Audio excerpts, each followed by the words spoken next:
Memòria en xarxa. Els primers passos cap a la democràcia.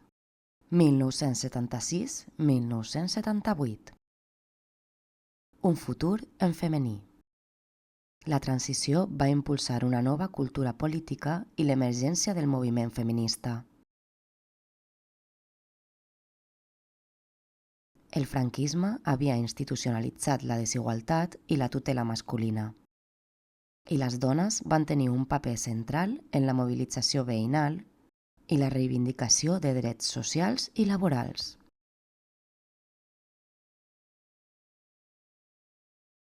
Les Jornades Catalanes de la Dona, 1976, van definir un programa feminista que va influir partits i sindicats. Els col·lectius feministes van impulsar campanyes pel dret al propi cos, la llibertat sexual i els drets reproductius.